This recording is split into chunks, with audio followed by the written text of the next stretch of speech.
Hello, and welcome back to the Women's Rugby Show Weekly podcast with me, Sam. By the way, back again for episode 6 of this season. But once again, we'll be looking at WXV and we'll be looking at round 1 of the PWR and also looking ahead to round 2. And the game we'll be heading to, Sale Sharks against Saracens women. Before we get into this episode, make sure you check us out across all social medias. And if you're listening to this on Spotify, don't forget you can watch the video version over on YouTube as well.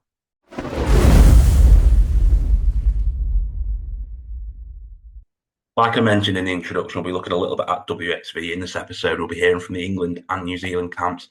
It'll be a big weekend for both camps, with England looking to win WXV1 for a second year in a row in their game against Canada. A win will give them that. And also New Zealand will be looking for just a win to go away from WXV1 with obviously 2 losses so far to Ireland and England. It was a massive weekend for them when they played France. They won't want to be coming away with 3 losses from WXV and also that loss to England over at Twickenham. It's going to be it's remnants of that 2021 Northern Tour. Obviously, nobody wants that over in the New Zealand. So a win is massive for them this weekend. So here it is, words from the England and New Zealand camps. I just wanted to touch on kind of the attacking style of play the Roses have kind of come with this past year, obviously against the Black Ferns on Saturday. All of the back 3 scored twice, and Jess got a hat trick. Just how exciting is it to kind of be playing that kind of rugby, and just how much do you enjoy it? Yeah, we went through years of our strongest point definitely being our driving more and set piece, but I don't think that has ever been taken away. We've still got such a strong set piece, such a strong line out and more and scrum time. I think now we do look at other spaces as well, and it's hats off to the coaching staff that we've got here because they allow us to try new things and go for new spaces, but also to have an accolade of players that if a team starts marking us outside on the outside channels, we're going to go through the middle. If they start marking us through the middle, we're going to go on the outside. And you know, I guess I just send luck to any team that's coming against us because you might mark one part of our game and we'll just go for the other side. And it is really enjoyable to be part of, and we're all super proud of each other in wherever we score or wherever we're successful on the pitch, because we put a lot of hard work in to our training session across the field, whatever number you've got on your back. So it is enjoyable, whether it is the ball coming out or it is going through the forwards. It's just an immense feeling of pride that I've definitely got for everyone. And just how much fun did this Red Roses team kind of have together on the pitch and also off it? Obviously, we can see it across all social media. We see it while you played on the pitch. It just looks like you're having the best time out there. Yeah, we are, and I think the best rugby comes from when you're happy. And I think it kind of goes back to what I was saying about that pride piece and the confidence that we've got. It just I love it. I love the group that we've got both on and off field. I do have lots of fun because you're not just doing it for yourself. You're not doing it for the person next to you. You're doing it for every single number, every single person that's involved in the Red Roses team, whether they're playing or not. And it's it's a good feeling backed by people, and we all back each other. And just finally, obviously, you can touch slightly on the podcast, the new one with Jess. Just how much are you enjoying that, and just how important is it to kind of have that platform for yourself and also Jess, and also to push the Red Roses out there? Yeah, I mean, it's an opportunity that kind of it popped up. We'd been on a couple of podcasts previously, and it's one of those things that I said, like, you can't follow in anyone's footsteps. You've kind of just got to grab those opportunities and wing it almost. And we've ended up really enjoying ourselves. And we're going to dip into different spaces. We're hoping to build the crowds and the audiences that we've not just only got, but also maybe the audiences that we don't quite reach at the moment either. And just being able to not just tell our stories as mine and Jess's, but also tell the stories of the Red Roses, make sure people feel like they know us and they want to know more about us. And you can get that from to the game, but also you're not going to get the behind the scenes gossip always when we're on the pitch. So it's really fun. It's been a bit harder since being in Canada because of the time difference, and we had a few problems last week recording where we recorded a whole hour podcast only to realize that the microphones hadn't turned on. So I think that comes with going into new spaces and just working it out as we go, and we'll find our style, we'll find our feet with it, and that's very much what I feel like we're doing at the moment as well. Hi, Holly. Just a couple of quick ones from me. You mentioned kind of how fun it is kind of playing this attacking style of rugby. Just how enjoyable is it being in the Red Roses camp, just both on and off the pitch at the moment? Yeah, like you say, like on pitch, I think we've definitely evolved to a place where we're playing more like exciting attacking brand of rugby. So that's massively important. But I think the environment and culture that we're creating off pitch is also as important. I think we've definitely become a lot more relaxed, a lot more bonded as a group. And I think you're seeing the rewards of that on pitch as well. And obviously, it's kind of first against second in the world at the weekend. WXV won decided just to add a bit more hype to the game and a bit more excitement for the players on the pitch as well as off it as well. Yeah, definitely. I think like any time you pull on an English shirt is obviously special, but to do it in any sort of final where there's pressure on the line, there's not often chances for that. Obviously the Six Nations is usually a Grand Slam decider between notorious, like more recently us and France. So they're kind of like the big games that you always target, but this has just been, since WXV has been established, like another one on the calendar that you kind of like look at and say, oh, I'd really like to play in those kind of games. So I think, yeah, everyone's just really excited. And obviously, you play kind of with and against a lot of Canadians within the PWR. Just kind of what are they like to play against as rugby players? I definitely describe them as like determined. I think in general they have a really positive like outlook on everything. So at my time at Sarries and stuff, I obviously was around like Sophie Goody, Alicia Corrigan, and they have like this infectious kind of like positive attitude, which is obviously a credit to them. So I kind of know roughly like who is like what and who you can kind of get into, and who the strengths of everyone on each side of the coin. So yeah, it'll be good, with familiar faces, to kind of like understand what they bring. And I think it's only going to benefit that we've played with a few of them. And just finally, you kind of touched on the PWR then. Have you had a chance to watch any of the highlights of Bristol's game at the weekend yet? I have, yeah. I was buzzing because Millie and Ren went so well. Obviously, they scored a hat trick each, and it's just good to see like even from over here how well everyone's doing back. And I can't wait to rejoin them in a couple of weeks. Sorry, just one quick one for me for Georgia. Just obviously the teams you played and are going to be playing in this, when in terms of France, kind of play such regular club rugby, like 18 rounds for England, and a little bit longer for the French. Do you feel like that kind of gives them a bit of an advantage in terms of how much rugby they're playing and kind of the style of playing that you getting used to each other? Yeah, massively. I think, yeah, that's game. You learn the most in a match, in a test match, when you're under pressure and you have to make hard decisions and you have to, yeah, when you're put under pressure. And unfortunately, yeah, we do not get to play as many games as them, and I think that is definitely is a reflection potentially, but we can't use that as an excuse at the same time. Like, we find inventive ways to train back at home. We've got our Super Rugby competition. We are in camp a lot of the time. So I think, yes, we're not put under, we're not in those situations and game scenarios as much as we'd like to be, but I don't think we should use that as an excuse. Hi both. Just one, I guess, for both of you. Obviously, Ruha, you said about France's kind of what you don't know what you're going to get from them, but kind of what do you see as their biggest threats at the week? Obviously, got Gabriel Vernier and Paul Bourdon, Sansus, but what else do you see their threats? Yeah, we've spoken about their halfback being a massive driver of their game, and we've got different things within our defensive system that we've prioritised to ensure that we shut her down this weekend. We've spoken about how they love to keep the ball alive, and so we've prioritised different areas within our tackle so that they can't get that part of their game going. On the other side of the ball, we know that they don't give consistent pictures all the time. When they defend, they give different pictures, and so those spaces that open up aren't going to be open all the time. And so for us, it's about making sure that we're really staying within our structures and finishing things off so that the opportunities and the pictures and the spaces that do open up, we have the opportunity to get the ball there and exploit the spaces that they open. And I'll just, if at all, how difficult is it being kind of keep the team spirits high, make sure the girls going into this game kind of on full spirits and full attentiveness?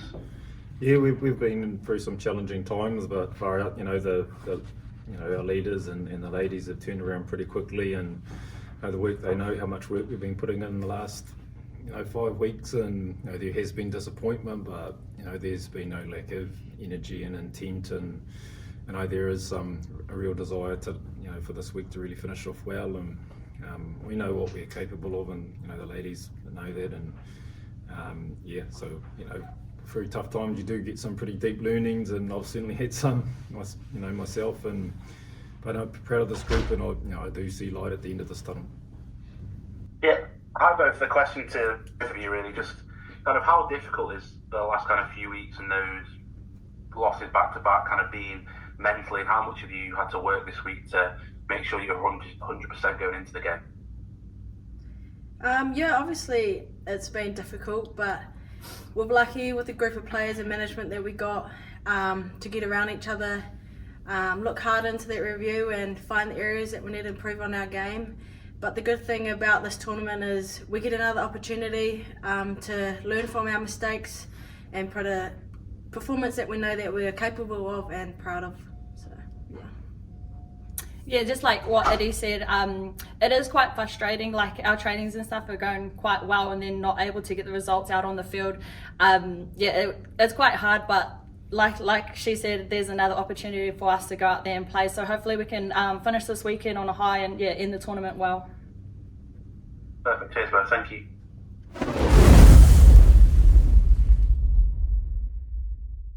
It was a brilliant opening weekend of PWR action last weekend, where we saw wins for Saracens, Bristol Bears, Exeter Chiefs and Gloucester Hartpury. Obviously, we were at the Bristol and Gloucester games, and it was brilliant games, both really enjoyable, really high scoring. Bristol Bears were electric in their win against Loughborough Lightning.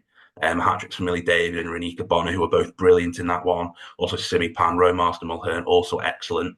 It was just a really enjoyable game, and also then heading into the game on Sunday, really high scoring between Leicester Tigers and Gloucester Hartpury at Kingsholm. I was really impressed with Leicester, kind of a new coaching setup with Tom Hudson stepping up into that big role. A lot of new players who really impressed. Huge credit to Zainab Alema getting a try on her first PWR appearance. Massive credit to her, but Gloucester just showing their strength and depth. About 23 plus international players away through injury, and also WXV, just full credit to their system, their pathway that saw them come through that. And obviously this weekend we'll be heading to Sale Sharks against Saracens on Saturday night, kicking off at 7 p.m. Also through the games this weekend, Harlequins taking on Gloucester, Trailfinders taking on Loughborough Lightning, and also Exeter Chiefs playing Leicester Tigers women. Both of those games on Sunday, with Trailfinders against Loughborough live on TNT Sports. Really excited for the Sale Sharks game, obviously them kicking off their season against Saracens. So in this episode, we'll be hearing from the Sale Sharks camps, but also from the Saracens camp as well. One game into the season now, just how do you think Saturday went against the Trailfinders? I think it was good. It was, I guess, like one benefit of playing them in the friendlies is that you can compare the two games. And I definitely felt like there was the things that we spoke about in the friendly going into this first league game. I felt like we addressed and we started to really implement into the game. So yeah, I'd say it was a success, and obviously we won. So I haven't got anything bad to say about that. And obviously Sale on Saturday, a later kickoff. Just how does kind of that affect your game day when you're kicking off later in the day at 7 o'clock? To be fair, I think that'll probably be one of my latest kickoffs, and I'm sure for a lot of players that it will be the first time they're kicking off that late. I think it's just now it gives players a chance to like see how they can adapt to that. Maybe like certain schedules need to be changed, whether they need to change it when they're eating and like how they prepare for it. But I think like it's nice that this is happening like right at the start of the season, just so it's not too much of like a completely different change. But I think like as a whole team, like we'll manage it and we'll be able to support each other well. Obviously, Sale away is kind of a tough place to go. They got a couple of good results there last season, beating Quins at home and Bristol at home. Just how much of a challenge is it heading up north to Sale? Oh yeah, it will definitely be a challenge. Like they're also passionate about their rugby up there, and I'm sure they're going to be keen to have us over, especially like as you said before, like it's a late kickoff, but it's home for them, so I don't think it'll be any different for them. But we just kind of need to focus on ourselves and like what we're looking at for the game. So I think it'll be fine, and I'm looking forward to it. And obviously they didn't play at the weekend. It was their week off. Just does that kind of change anything for yourselves when you don't have anything to analyse heading into the game? I wouldn't say for us, no. I think we always have things to look at, whether that's working extra on fundamental skills or going back and looking at things that we want to fix up. So, I think especially like with how short the league is, like we will happily just use any time that there is to make sure that we're using it efficiently. And you mentioned that short league season. Just how important was it getting that first win on Saturday, kind of while all the internationals are away, making sure you are being on track to finish in the top 4? Oh yeah, it's definitely key. Like it's us starting nice and early to be able to build momentum, and there's plenty of things for us to take from that game. But as much as it is like you want to win as many games as possible, like that will benefit us so much more later on. And then, as you said, like when the internationals come back, like it's I'd say like a more positive environment for them to come into, like us having all these wins and then helping them integrate back into our club. And just how exciting is it to see that these players who kind of may not have featured much last season when the internationals are around to kind of excelling and standing out in the PWR? Oh yeah, it's great. Like loads of new players, young players, and mixing with some of the existing players. Like this year will be really key with like the different players and like the squad depth. So giving like so many different people a chance to actually play and then integrate later on is going to be so helpful for us like as the league starts going on. Just first of all, just obviously quite a long pre-season. Obviously, you had the PowerUp Series games. Just how excited are you for the league to get going on Saturday?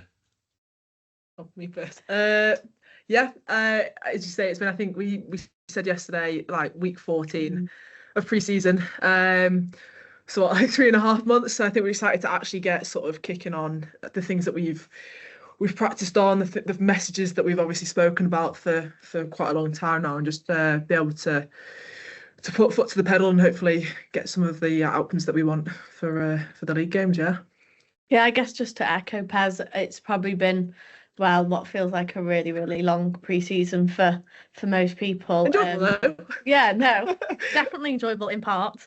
And we spoke at training on Tuesday around like it's finally time to now like put all the stuff we've been working into action. But I guess I'm from 10 months post injury, so coming back now, so like exciting personally as well, I guess. First start of all. Yeah. Just to quickly touch on the injury, just how tough is kind of that rehab being, kind of missing a full season near enough as well? Long.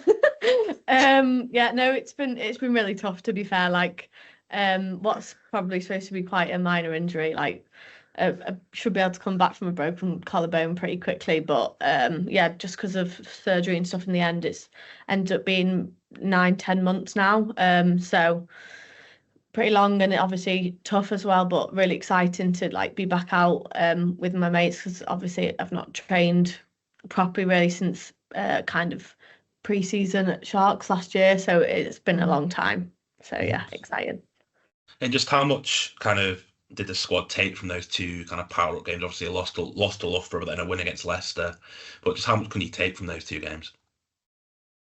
There's obviously going to be a lot of learning moments when you've had such a long pre-season, but then also obviously we've been off for 3 months, obviously from finishing at the back end of May/start of June.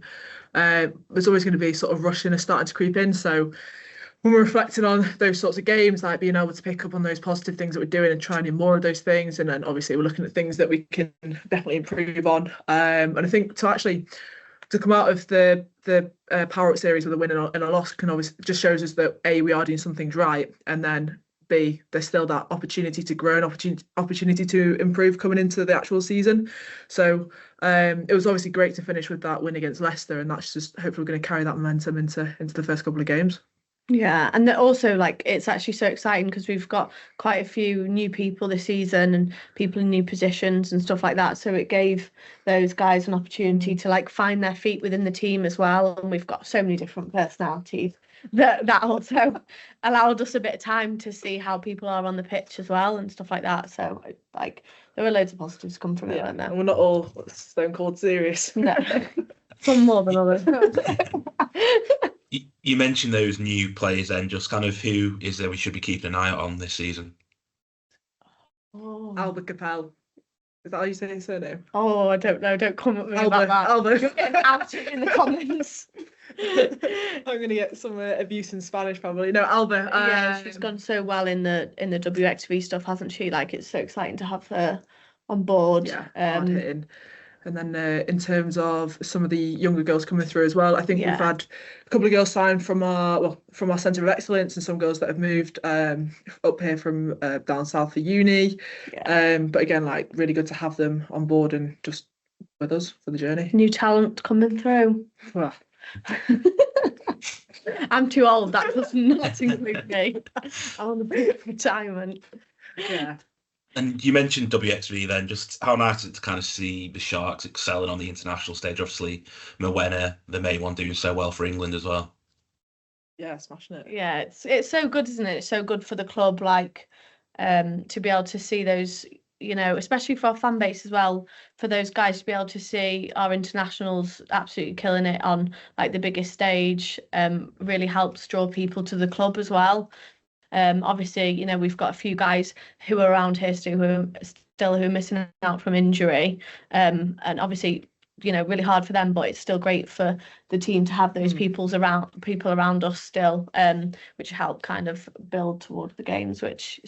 Amazing for those guys, but also great to have some people around still to guide the rest of the team in the right direction. And to be fair, like, the bigger picture as well, like, we always say that Northern Rugby matters, and then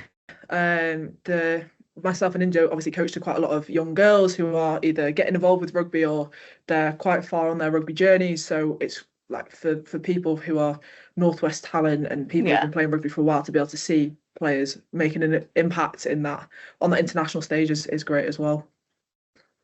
You mentioned Northern Rugby matters then, just how much does the club mean to the both of you? Kind of, obviously you've both been around Sale for so long now, just how much does the club mean to you both? You've been here longer than you. I've been around here for like it'd be nearing on 6 years now. And obviously involved in like so many capacities in regards to, like, as Pez mentioned, we coach so many girls around the Northwest, and you know, when you have that moment of like you potentially like engage with a girl in a high school where you've coached her through a program and she's made her way through a pathway, and she's, you know, in a pathway development group, or as in the Centre of Excellence as it was previously, or they come to a development day. I think that side of our lives here is amazing, because we know that, you know, when our time's up and we move on from the sport, like, we've also helped generate this new group that will become our future of the rugby. I think that part of it is epic, and I probably could never put into words how much I love the club, to be fair. Put her in half and she bleeds blue. Yeah, and then for myself, I'm in my 5th season, I think, now here at Sharks, and like, as somebody who played growing up and never even imagining that I'd have anything to do with Sharks in terms of playing or anything like coaching or anything like that, to be able to say that, well, I'm now moving into my 5th season, I've coming up to a sort of like 70th cap, is like sort of something that I could have never imagined, like even probably 7-8 years ago, for when I started playing senior women's rugby. But yeah, pretty similar, like watching games as a kid. Probably I've sold this story so many times, but yeah, it means more than words can probably describe. Be 100 caps soon. might be nearly retired by that point. I'm just looking to Saturday, obviously a later kickoff at 7 p.m. Just kind of, how does that kind of affect your match day and kind of the preparation for a match day? Oh, I think personally, I actually quite like a late kickoff. I think you get a lie-in. Get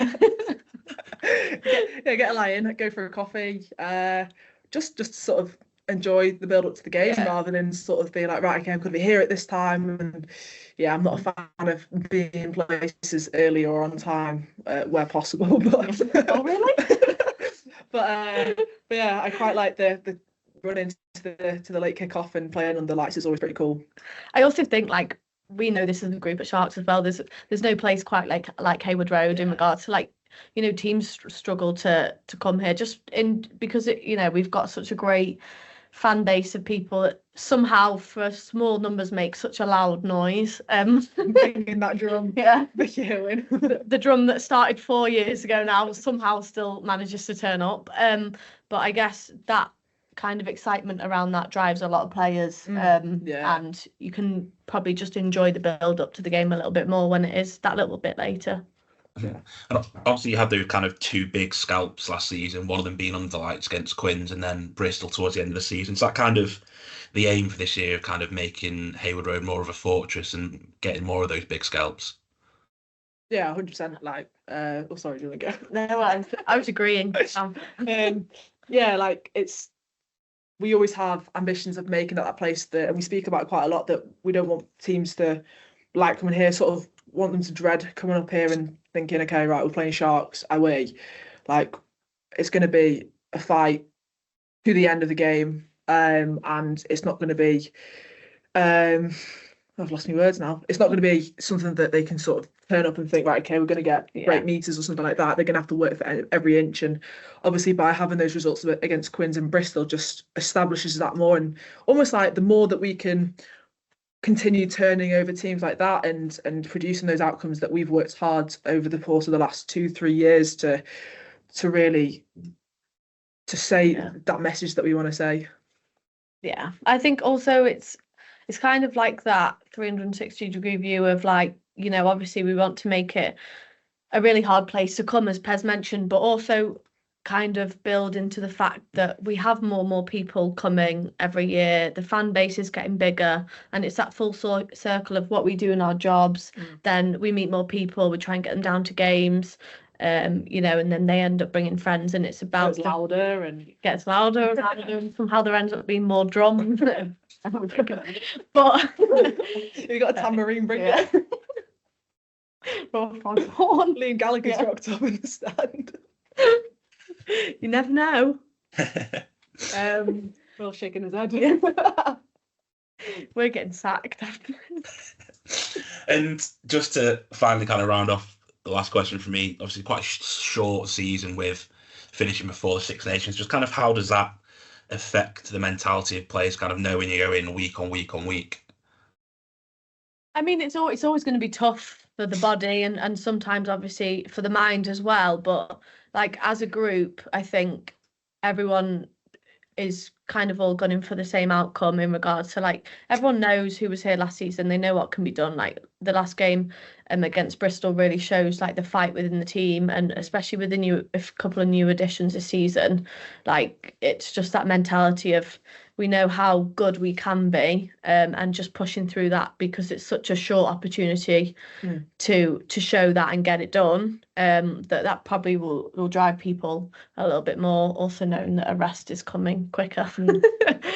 Yeah, but also like every week's going to be different, so obviously different in terms of preparing, different in terms of actually maybe style of play, but by actually having a condensed season, I think obviously we had a good run of games right at the back end where we had that sort of tight game against Sarries and the win against Leicester and then Bristol. Like, if you're able to carry that form through 3, 4, 5 weeks, then that's obviously a massive boost, and more momentum you have, the easy things are going to get, which is what we're looking to do.